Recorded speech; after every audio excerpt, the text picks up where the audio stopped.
Let us start.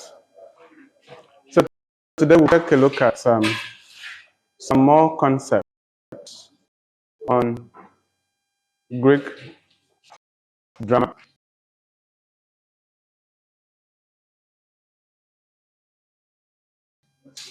Understand Greek drama or add to our understanding of Greek drama.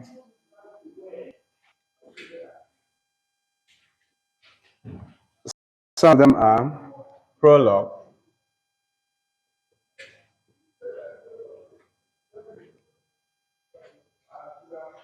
prothesis,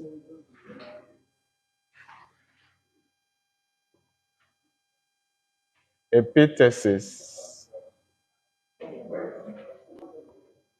catastasis, and catastrophe. I believe that if you understand this concept, you'll be able to appreciate Greek drama, or it will add to your understanding of Greek drama.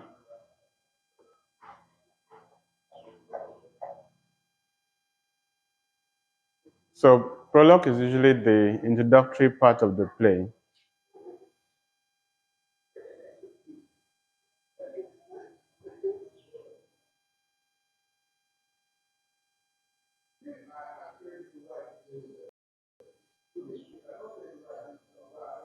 Prologue is usually the introductory part of the play. It's usually contrasted with epilogue, which is the concluding part of the play.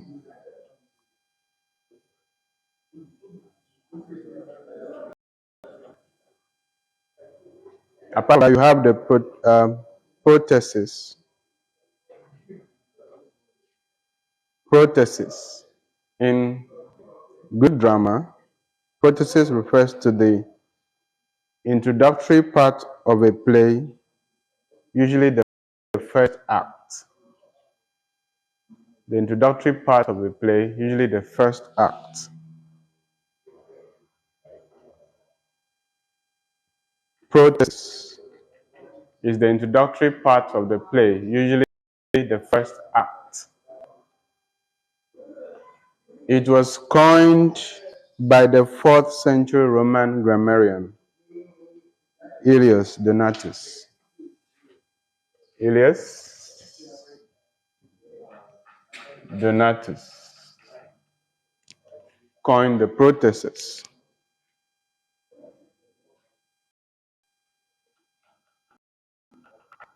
Then you have the epithesis. Epithesis. It is spelled Epitasis.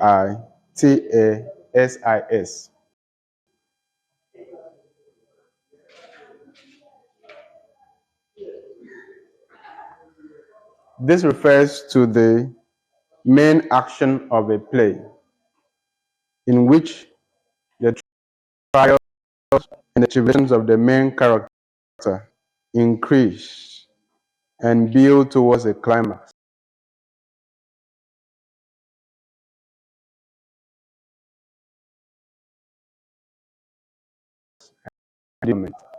I'll start again.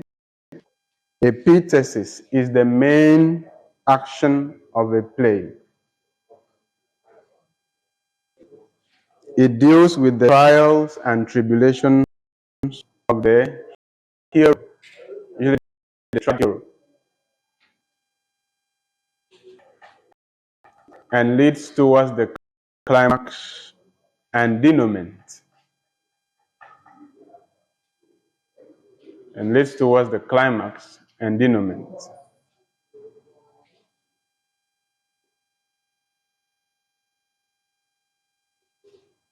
Epithesis is the main action of a play, in which the trials and the tribulations of the main character increase and leads towards the climax and denouement.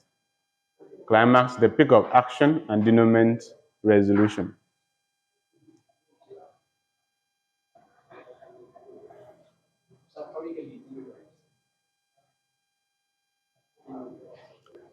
Another name for denouement is resolution. And we've spoken about it in class again and again.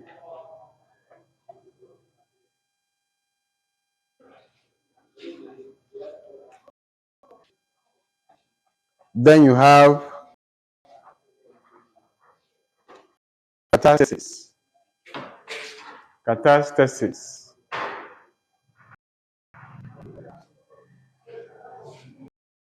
Catastasis refers to the third part of an ancient drama. The third part of an ancient drama, in which the intrigue or the action that was initiated in the epithesis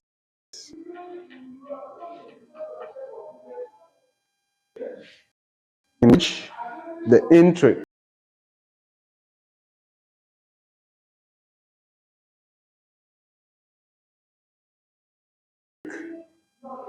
or action that was initiated in the epithesis is supported and heightened. Is supported and heightened until they are ready to be unraveled in catastrophe.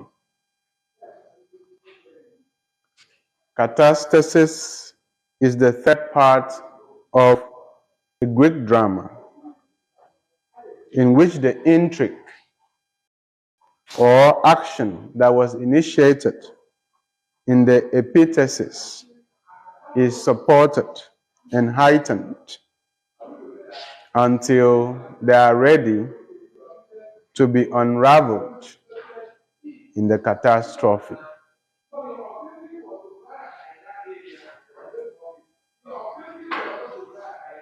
It is the climax of a drama.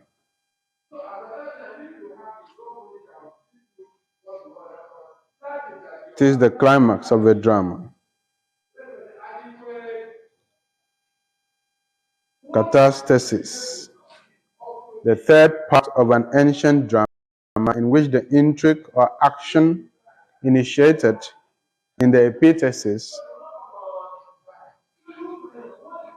is supported and heightened until they are ready to be unraveled in the catastrophe. You can also call it the climax of a play.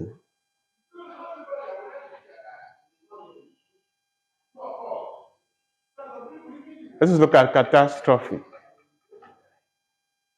Catastrophe.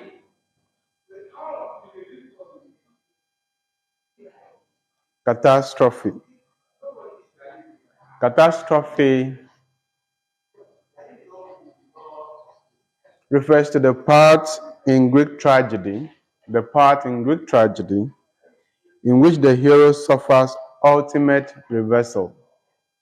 In which the hero suffers ultimate reversal.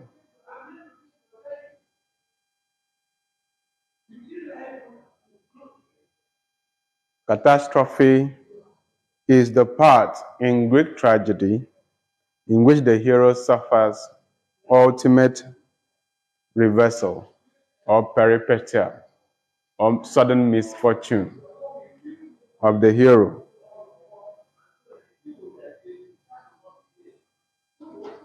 Catastrophe is the final resolution in Greek drama. It is the final resolution in Greek drama.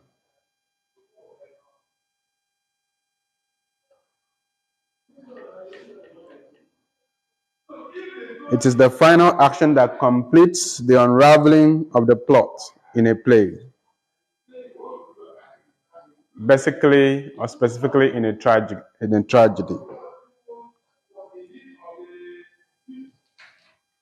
So you should pay attention to some of these terms, to most of these terms, because I've seen them in JUPER past questions. So you need to know your catastasis, your catastrophe. You might not know which one they'll ask in your time.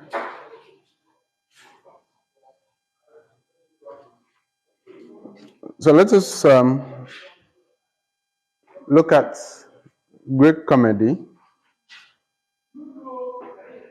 Let's look at Greek comedy,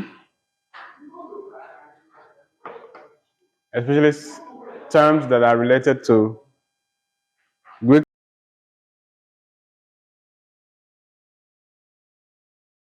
comedy. The ones that we've talked about just now are mostly terms related to Greek tragedy.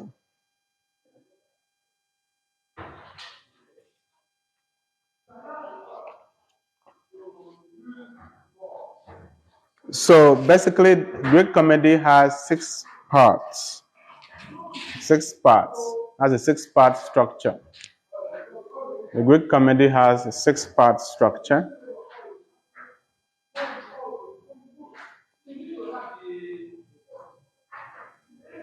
The Greek comedy has a 6-part structure.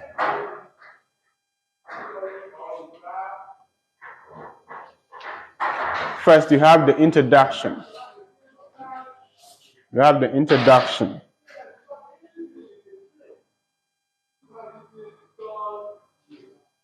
First, you have the introduction. You can call it the prologue.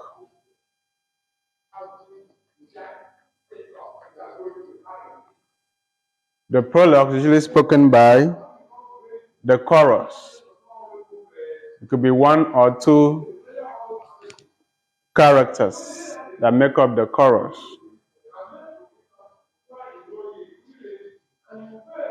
To introduce the play. Remember, we had defined the prologue as the introductory part of the play. An act that introduces the play is the prologue. So the first part of the Greek comedy is the introduction or the prologue.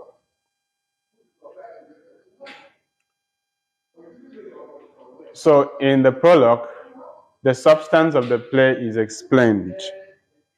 What is to be enacted is explained.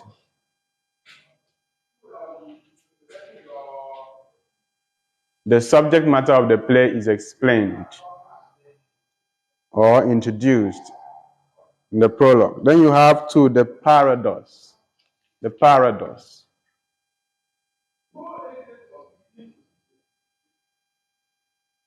The paradox. P-A-R-O-D-O-S. Paradox.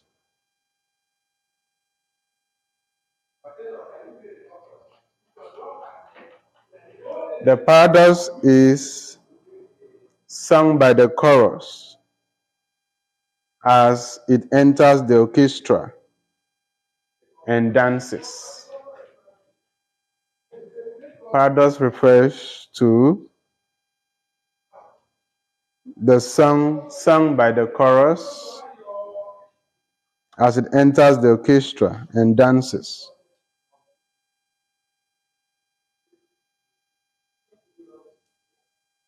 Please take note. The paradox could also refer to a passageway. The paradox could also refer to a passageway. The paradox could also refer to a passageway. The path by which the chorus and some actors make their entrance and leave the stage.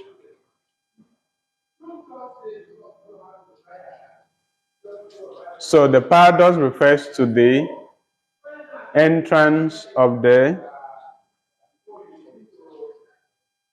characters on the stage.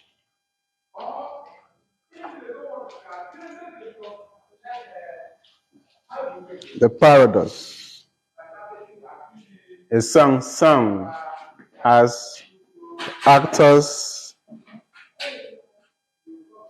as the chorus enters the orchestra and dances.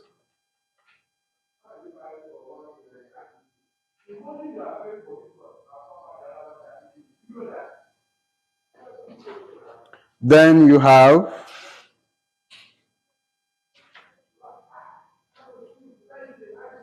you have the agon. The agon. The agon. A-G-O-N. The agon. A-G-O-N. The agon.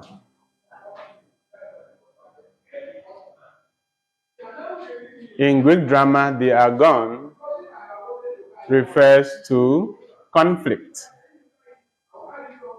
In Greek drama, the agon refers to conflict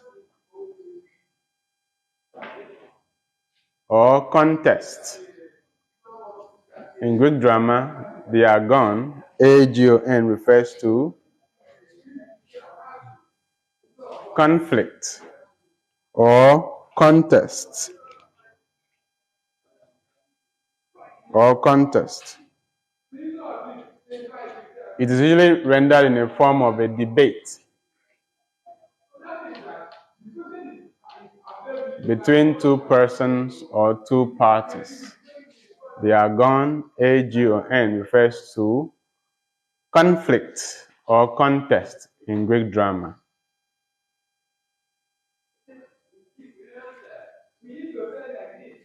It can be presented in the form of a debate between two characters, two opposing characters, or two parties. So they may not use conflict, they may use agon.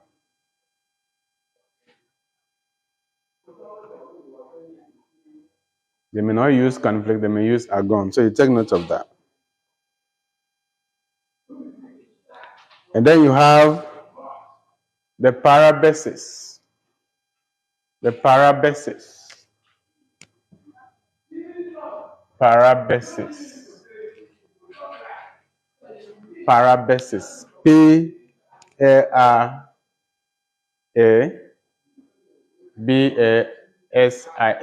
Parabasis. Parabasis.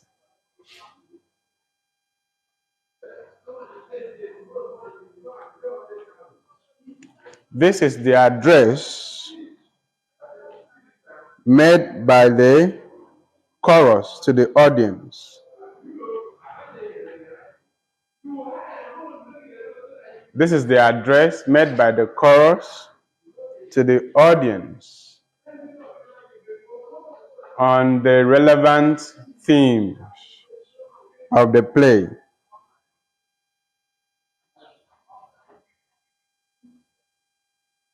Parabasis refers to the address made by the chorus to the audience on the relevant themes in the play, which usually represents the author's point of view. Which usually represents the author's point of view.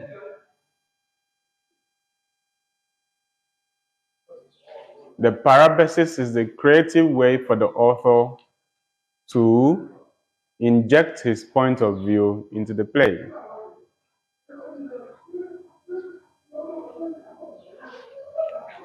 The parabasis is a direct address to the audience, sung by the chorus on behalf of the author. That's another way to put it. The direct address to the audience, sung by the chorus on behalf of the author. So in the parabasis, the chorus addresses the audience on important themes in the play that represents the author's opinion. So note this. They may ask you, what is parabasis? They may ask you, they may say, a direct address made by the chorus to the audience on behalf of the author is called, they now mix a lot of things. So the answer is parabasis. Okay?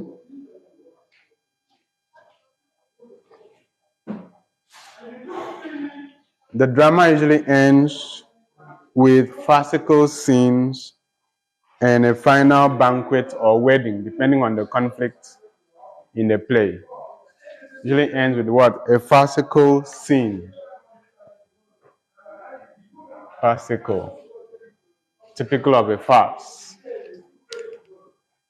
Okay?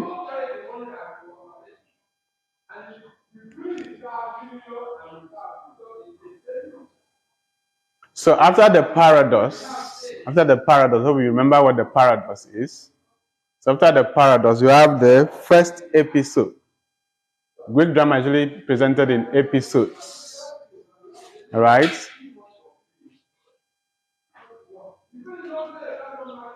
Which refers to the main action, the action.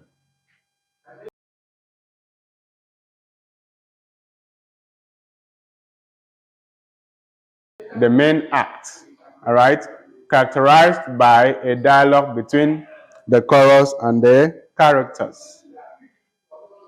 That's what we mean by episode.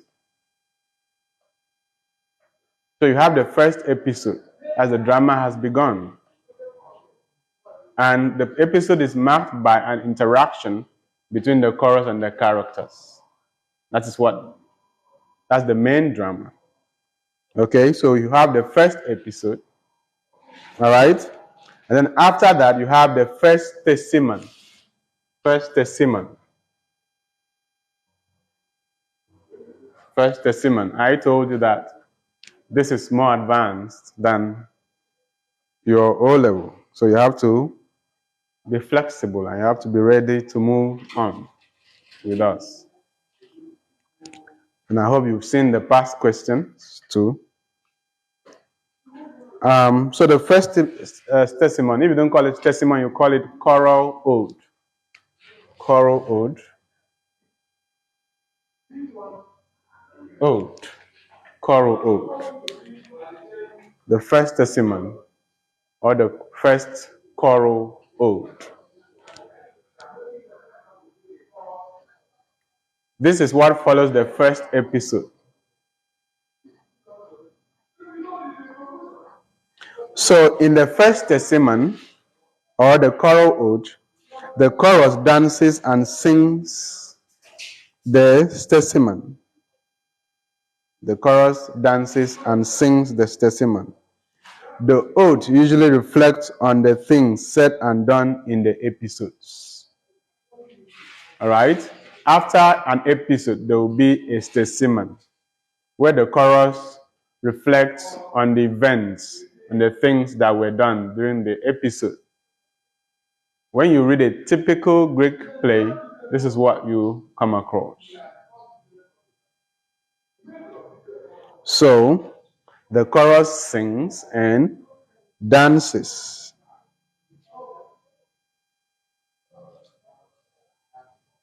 The ode usually reflects on the things said and done in the episodes. So this is how the play proceeds till the end. You have the first testament. You have the first episode and then the first testament. The second episode and then the second testament. And so on and so forth till you get to the end of the play. That's how it is organized. That means the action will come. Then after that, the chorus will come and then explain it or reflect on it in that order till the end of the play. Then finally, you have the Exodus. Exodus. The Exodus. Okay, it is O here. EXODOX. This is the exit of the chorus. The exit of the chorus. The exit of the chorus. Through song. Through singing. Or through a processional song. The song usually offers words of wisdom depending on the context of the play. The Exodus. It's in contemporary times, just the exit, the end of the play. The exit of the chorus, sing a processional song, which usually contains words of wisdom that relate to the action or the theme of the play. Okay?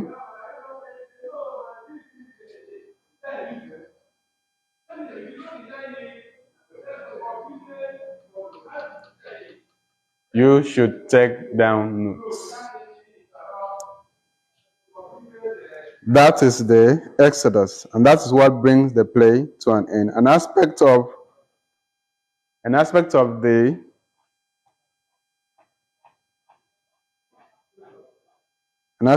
Exodus includes commission,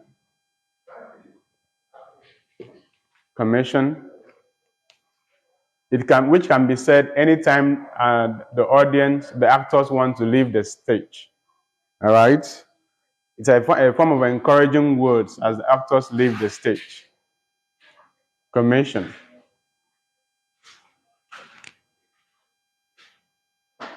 Commission refers to a brief prelude. A brief prelude comprising of short lines. Commission is a brief prelude. I've spelled prelude, it's on the board. Comprising of short lines and often including a valediction to the departing actors. It's a message of encouragement to the departing actors. Example, go rejoicing. Your example is go rejoicing. It's a song that most churches sing when the service has ended. All right? Go in peace and love one another, for the Lord is good. As you go, remember to pray and call that name, Jesus. Have you sung that song before? Good. So that is an instance of commission.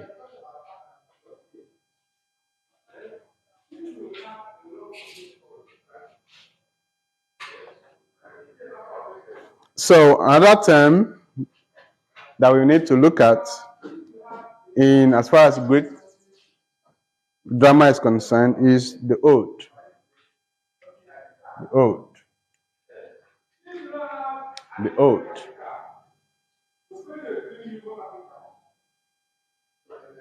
The ode is usually sung by one half of the chorus and addressed to a god. The ode is usually sung by one half of the chorus and addressed to a god. The ode usually sung by, when I say sung, is S-U-N-G. Usually sung, past participle of sing. One half of the chorus and addressed to a god. The chorus in Greek drama is usually symmetrical. That means it's usually divided equally based on the conflict in the play. For instance, in the Lysistrata, you have chorus of all men and chorus of all women, right? So that's what we mean. That's what we mean by one half of the chorus. A part of it is one half. Then you also have epirima.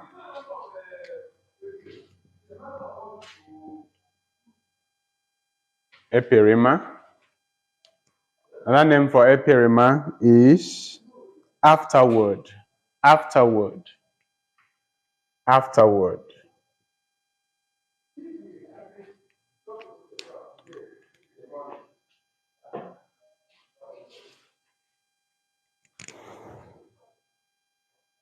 It is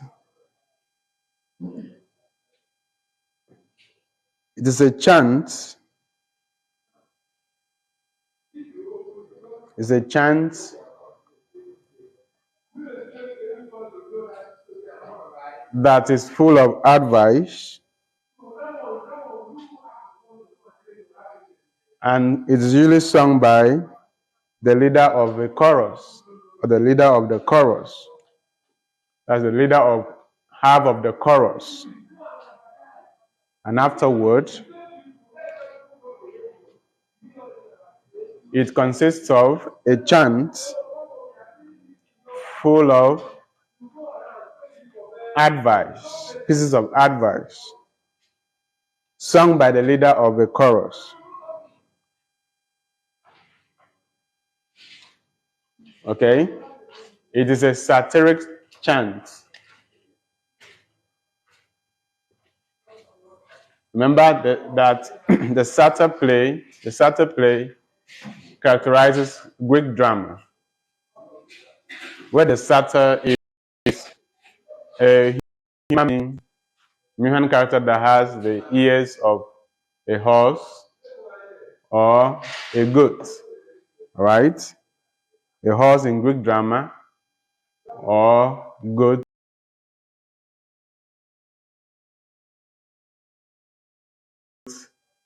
in Roman drama. Of course, Greek drama began with the satyr play,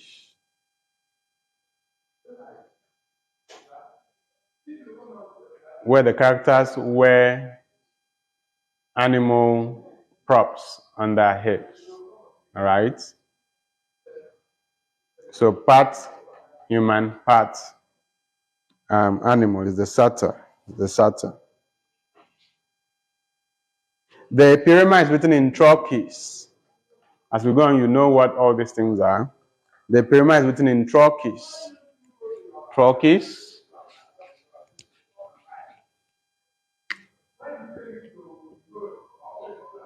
The Epirema is written in trochis. By that we mean the trochaic meter.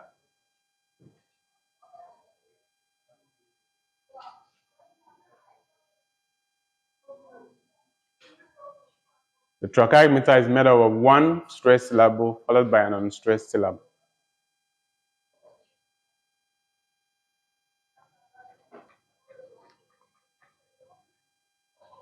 The trochaic meter is made up of one stressed syllable followed by an unstressed syllable. It's the opposite of iambic meter. So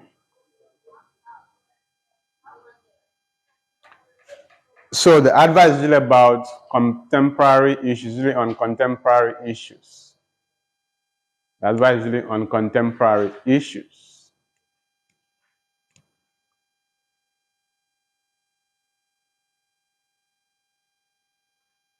Let's look at untold.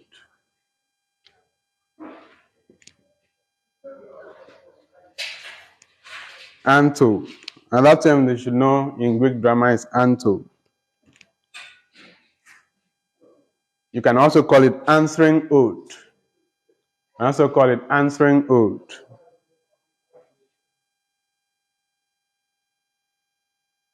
You can also call it answering ode. An answering ode refers to a song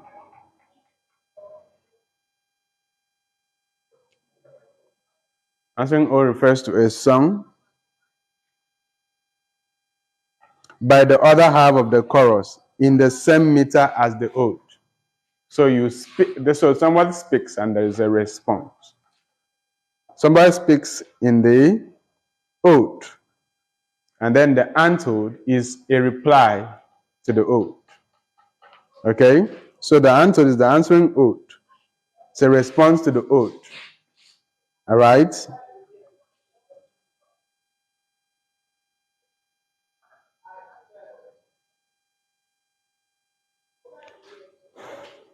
And then you have antiperima.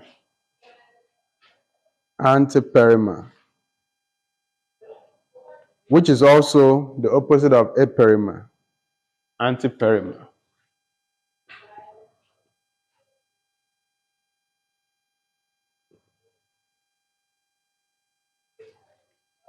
This refers to answering afterwards, a response to the afterword. Answering afterward, response to the afterword.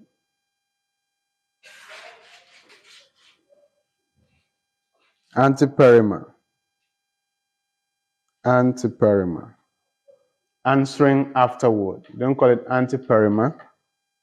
Call it answering afterward. It's an answering chant by the leader of the second half of the chorus, which leads back to the comedy.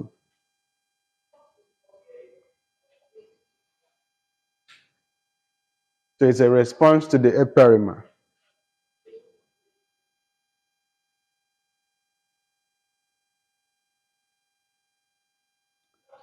The anteperima, also known as the answering afterword, refers to an answering chant by the leader of the second half of the chorus,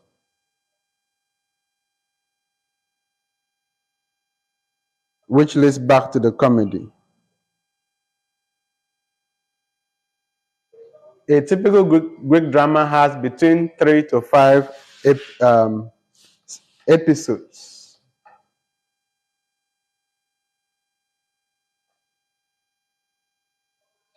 A typical Greek drama has between 3 to 5 episodes. Remember that it is in the episode that the characters interact with the chorus, which is where the main actions take place. And after each episode, you have the stesimen, where the chorus reflects on what has happened. So what I'm saying is that the Greek drama will have at least 3 or at most 5 of such episodes.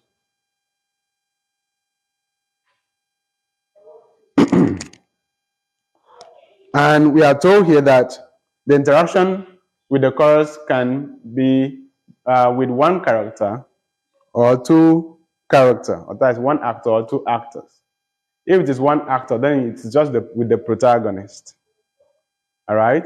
If it is with two actors, then you have the protagonist and the deuteragonist. All right? If it is with 3, excuse me, then you have the protagonist, the deuteragonist, and the tritagonist we've talked about.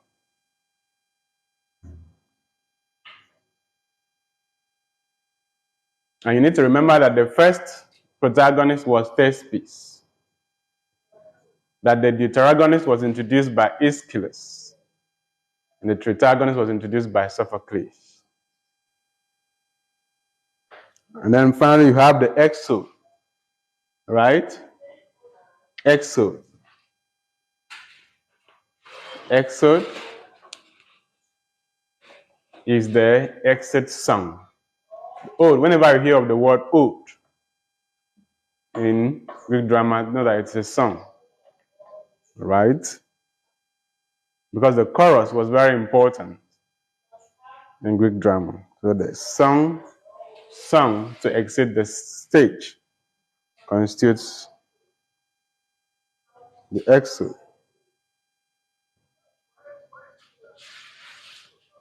So because we've just talked about Greek drama, I would like us to discuss Lysistrata, which is one of our primary texts. So that when after that, we discuss Renaissance drama, and then we talk about Othello, and we proceed in that order. So, as I said, you should get your text, because the first step to understanding a play is to read it. No amount of explanation or analysis will replace the actual reading of the text by you.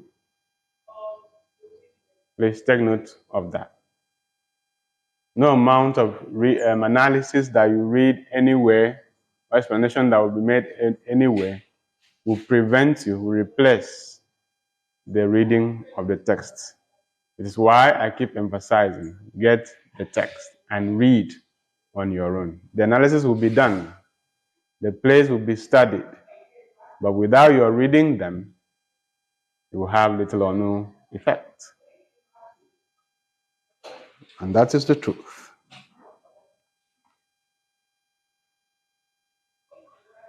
So we want to look at Lysistrata by Aristophanes as an example of Greek comedy. I want to look at Lysistrata written by Aristophanes. It's an example of Greek comedy.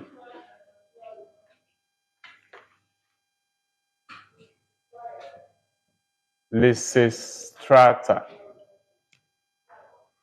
by Aristophanes.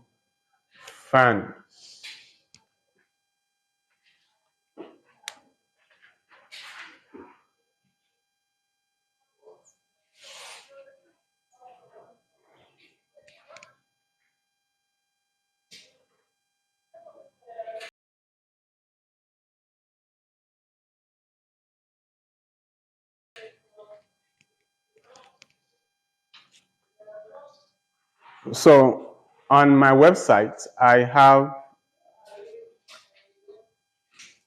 notes that I made out of Lysistrata. And you can always add that to your reading list.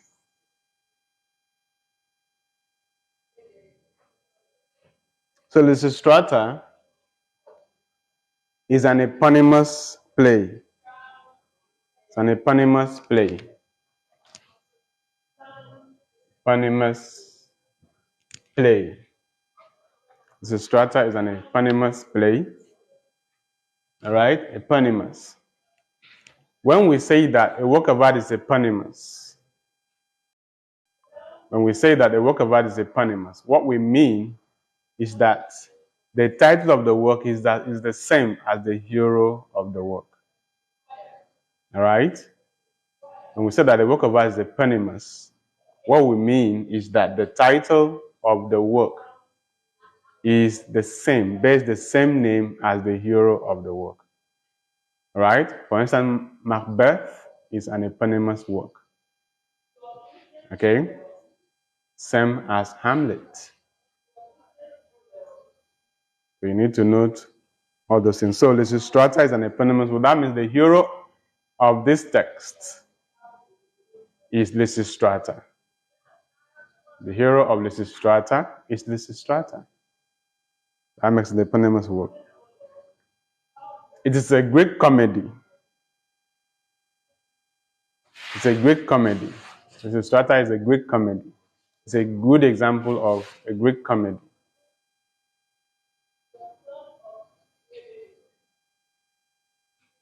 The author of Lysistrata is Aristophanes.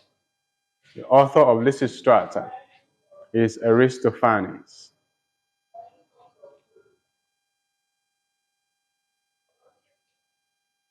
Aristophanes lived between 446 and 386 BC. Aristophanes lived between 446 and 386 BC.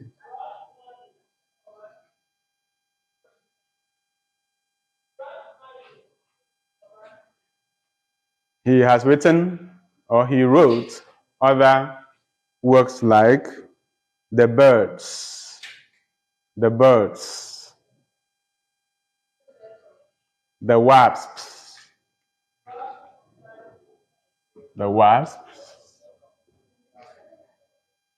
Please, whenever you write, the rule of punctuation is that whenever you write, the rule of punctuation and mechanics of English is that whenever you write the title of a text, you underline it.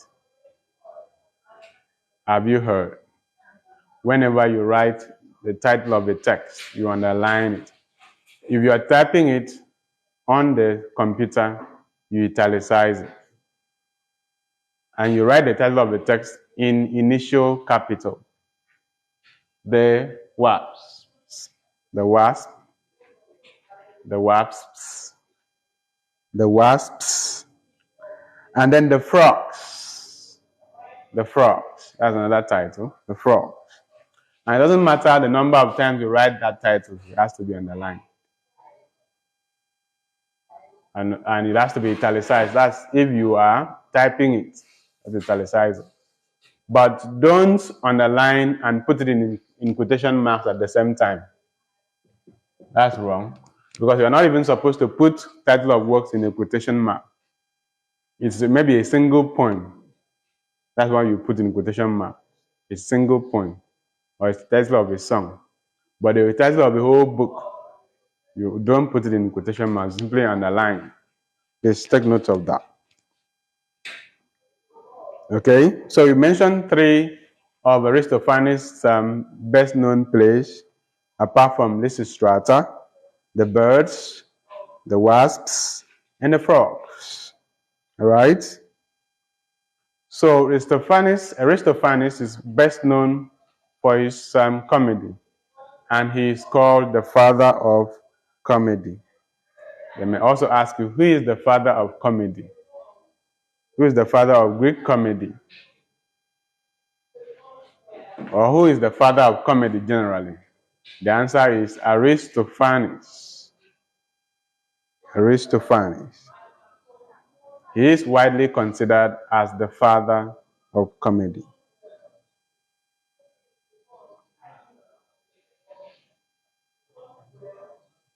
So Lysistrata was written in 412 BC. We're looking at the background to the text now. 412 BC.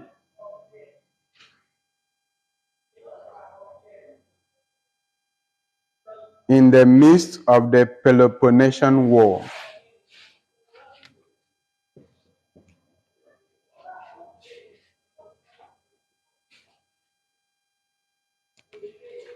In the midst of the Peloponnesian War. Peloponnesian War. Peloponnesian War. You need to note the pronunciation and note the spelling. In the midst of the Peloponnesian War. That was when Lysistrata was written. And what do we mean by the Peloponnesian War? What do we mean by the Peloponnesian War? It was a war that was fought in ancient Greece. It was a war that was fought in ancient Greece. The Peloponnesian War was fought in ancient Greece between Athens and Sparta, between two Greek city-states, Athens and Sparta. Between Athens and Sparta, two Greek city-states. And the Peloponnesian War lasted between 431 and 405 BC. So you will notice one thing, that when we are counting years in BC, they tend to be going down, not going up, right? That's how the years occur when you're counting in BC. So between 431 and 405 BC, the Peloponnesian War was fought between 431 and 405 BC.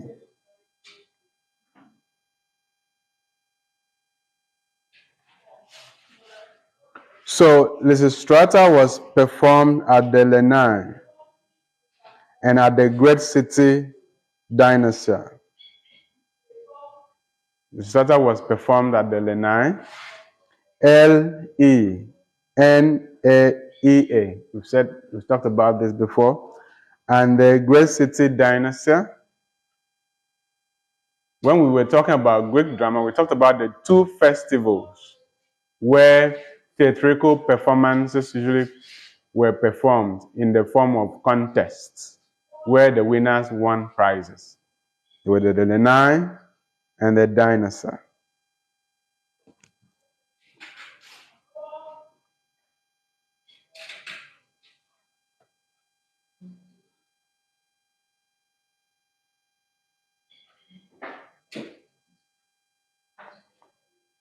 So Lysistrata is a comedy that blends satire and lampoon. A comedy that blends satire and lampoon. Who can remind us of the definition of satire? What is a satire? You are going back to the past.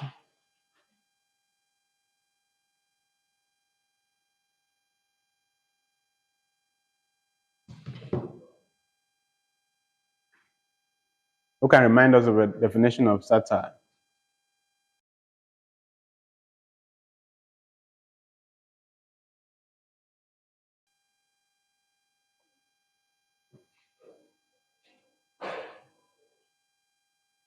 So the satire is a work of art that mocks or ridicules human weaknesses in order to correct them. The satire is a work of art that ridicules human weaknesses in order to correct them.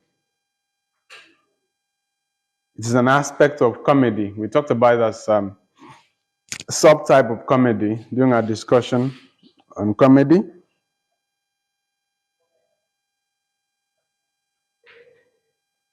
So lampoon is a work of art that ridicules the public characteristic of an individual.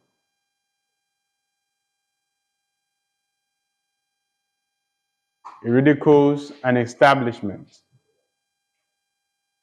a public institution, a person who is in a public office.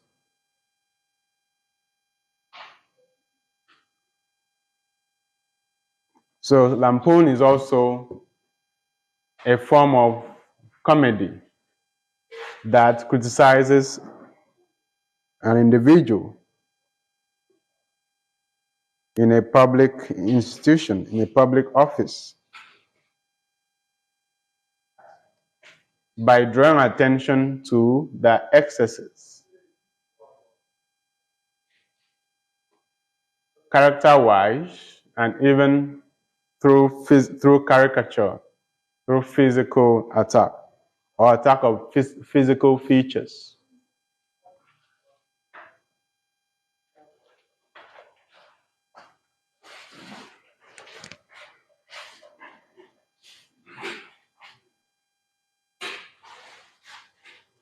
Another important background information that you need to know about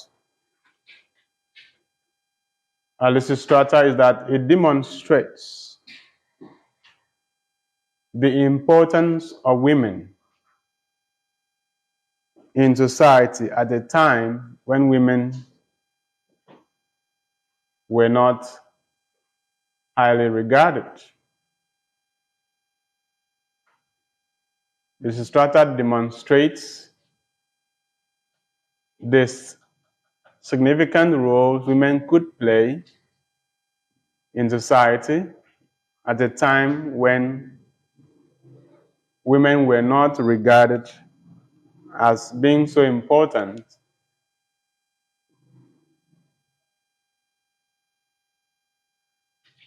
Most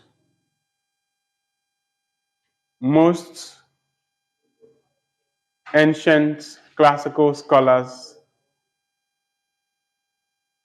believed in the inferiority of the woman in relation to men. And Greek society was largely patriarchal. Greek society was largely patriarchal. So this play is set against the background of the patriarchal view of women in society, in Greek society. Women had their role only in the domestic space. Women had their role only in the domestic space.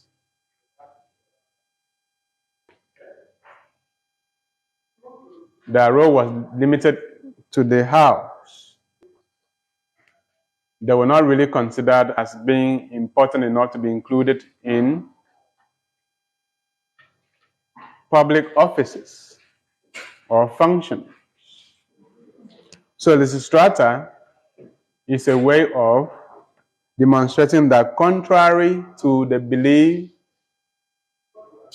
in Greek patriarchal societies, the women can contribute meaningfully to the progress and growth of society.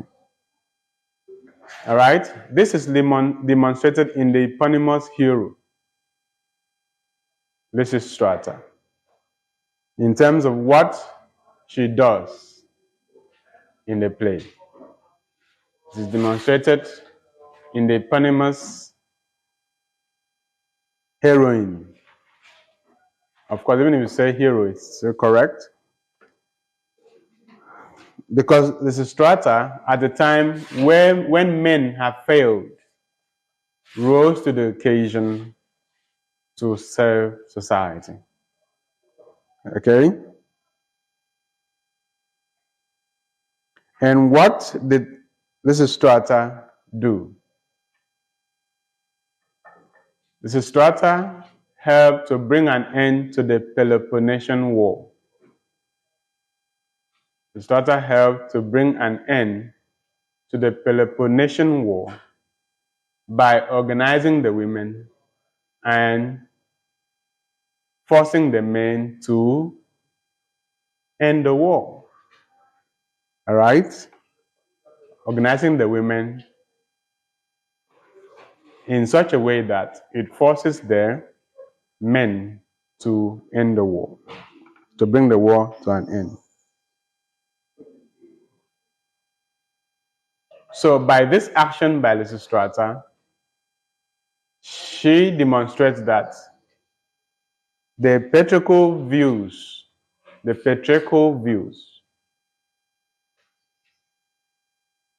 all right, are not correct on women. Now you need to know that patriarchy refers to the rule by the father. The rule by the fathers. That's patriarchy. The rule by the fathers. Of course, fathers are men. When men take decision over other members of society. That's patriarchy. Most societies are patriarchal. It is ruled by men. For instance, Aristotle believed that women were inferior males. Female. Men were inferior males. All right? And they were the weaker sex.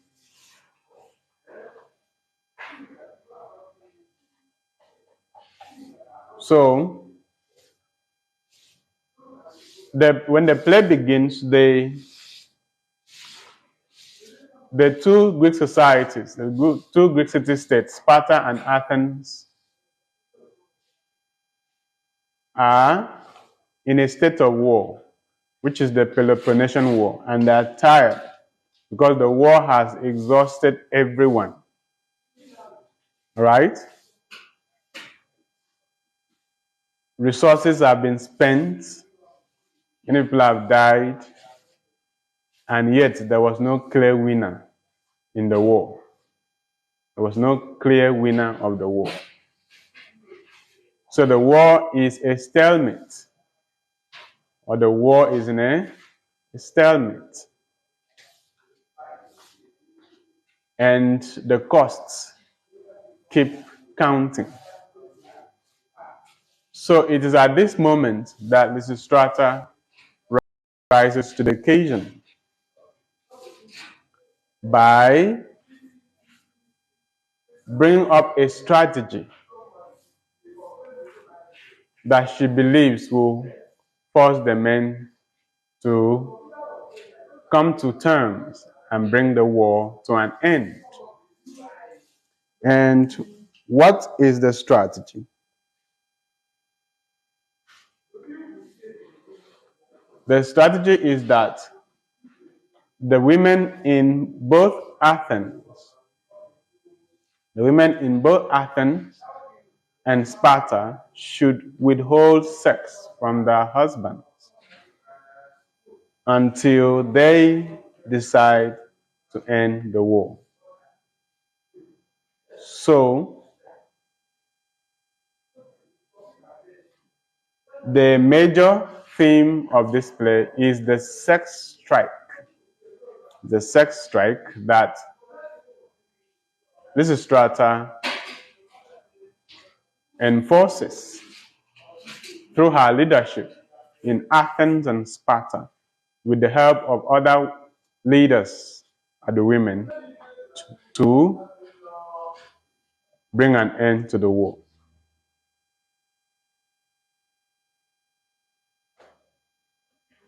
So the conflict in this play can be seen at two levels. The conflict in Lysistrata can be seen at two levels. One, at the level of gender, the level of the genders, two genders, men and women, the conflict between men and women, right? And the conflict between Athens and Sparta. The conflict between Athens and Sparta. The conflict between Athens and Sparta is the larger conflict. And it is denoted by the fact that they are at war. They are at war with each other. But then there is also another war, which is gender war between men and women society. The men feel that they can control the women because they believe that the women's space is in the home. The women's space is domestic until Lysistrata rises to the occasion and tells them that women can also play important public role.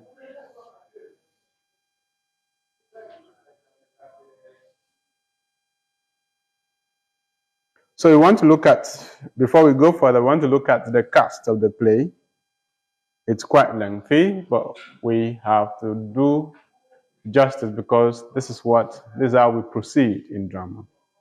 You cannot talk about drama without knowing the cast, at least the important ones. So Lysistrata has a large cast. Lysistrata has a large cast. Lysistrata has a large cast, beginning with Lysistrata herself.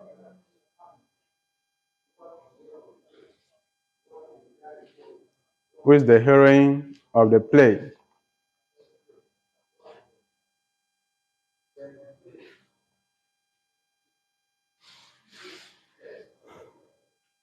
She is the extraordinary character in the play.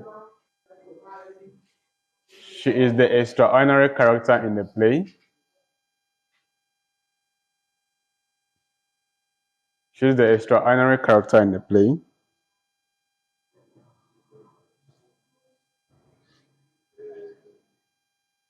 The author's note describes her as neither a housewife nor an elderly woman,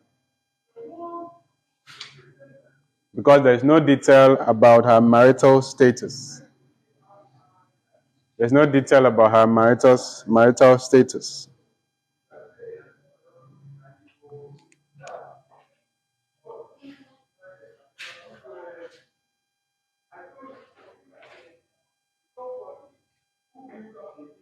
The author describes her as an extraordinary character. She is neither a housewife nor an elderly woman,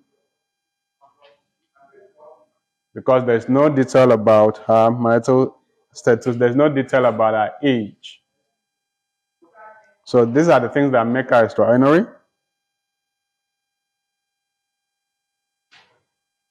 She has connection with the city of Athens. She has connection with the city of Athens. It is said that she was modeled on the priestess of Athena, Polias. Was modeled on the priestess of Athena, Polias.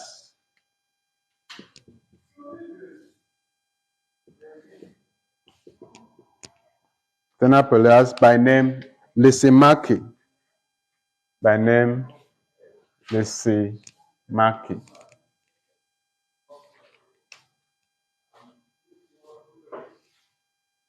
This priestess was very respected, was well respected.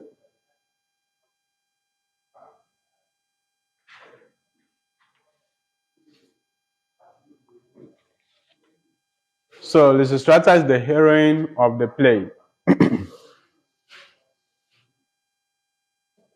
Lysistrata is the heroine of the play. The action focus on her as she leads the women to end the war through sex strike. Another character that we need to talk about is Kalanice.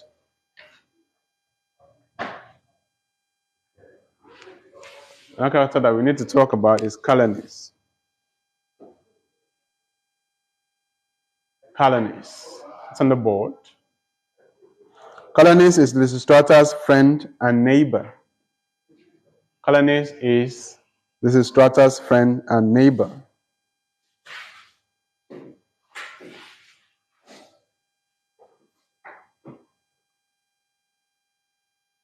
When the play begins, we see Lysistrata conversing with Kalanice.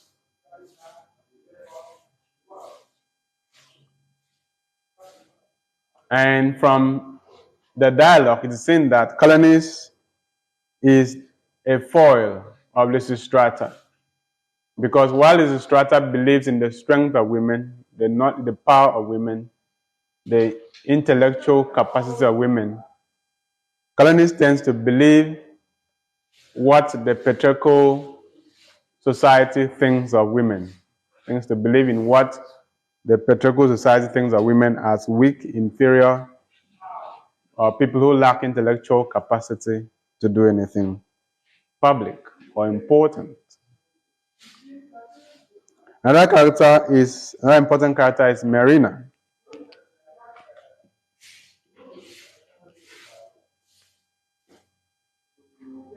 Marina. This is wife to Synesius. Some spell it Marina. This is wife to Synesius. Wife to Synesius. Synesius. So the characterization of Marina and Synesius is used to demonstrate the effectiveness of the sex strike. Because at the peak of the sex strike, it is Synesius that comes to look for Marina among the women because he has been sex-starved. Another important character in the play is Lampito.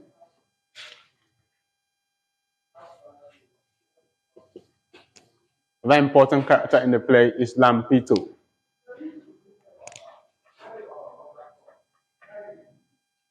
Lampito.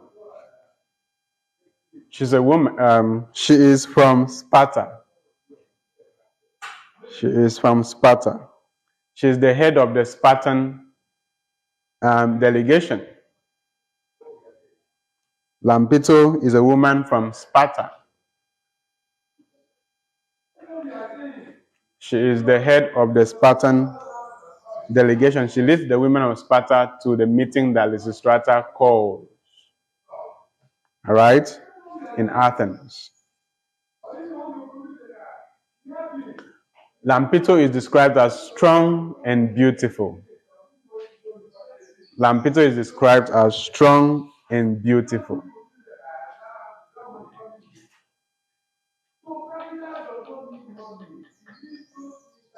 Lampito is described as strong and beautiful. Lampito.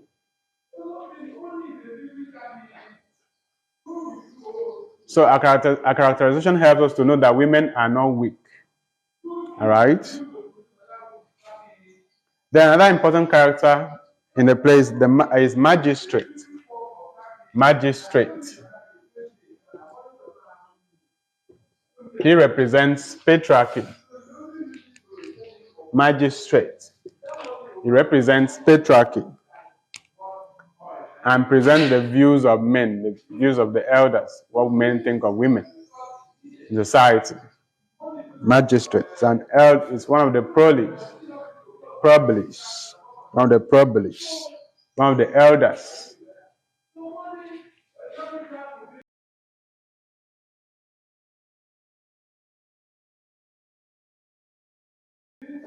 One of the leaders of society.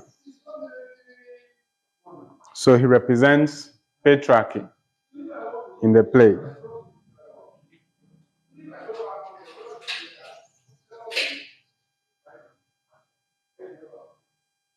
Then we have Synesius. We have Synesius, husband of Marina. We have Synesius, husband of Marina. And then we have Baby. We have Baby. This baby belongs to Marina and Synesius. This baby belongs to Marina and Synesius. When Synesius fails when Synesius fails to convince Marina to come down to see him, he now uses the child to blackmail her. That she has not seen her child for a long time. That doesn't she want to see her child? All right? And then you have the Spartan Herald. The Spartan Herald. Herald in drama is the messenger, one who brings a message. Herald, the Spartan Herald. That means the herald from Sparta, the messenger from Sparta. The Spartan Herald. You also have the Spartan ambassadors who come to negotiate peace after they realize that they cannot stop the women. All right? You have the Spartan ambassadors. Then you have Athenian negotiators. The Athenian negotiators. The Athenian negotiators. You also have the Athenian delegates. Athenian delegates. Delegates from Athens. Athenian delegates.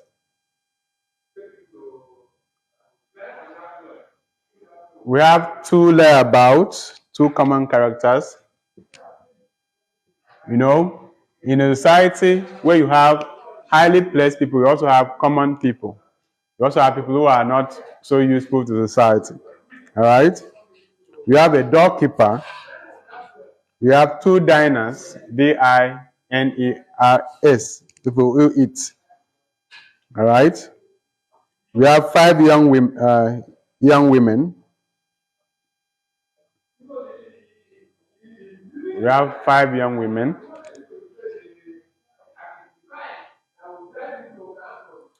And then we have the mute characters. The mute characters.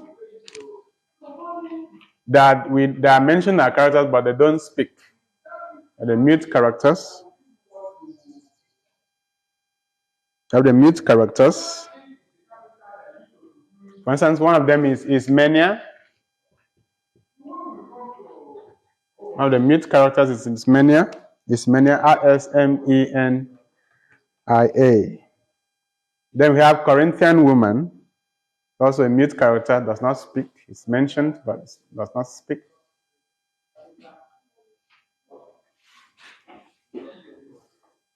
Then you have policemen.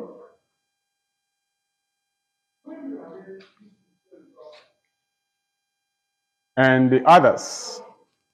So those are the characters. We also have the chorus, very important. We have the chorus of all men and the chorus of all women. We have woman and man as characters, chorus of all men and chorus of all women. Okay, so with this characterization, we'll bring the class to a close. When we come back, we'll continue with the synopsis, with analysis of the play. So it is best you get the play and prepare for the next class.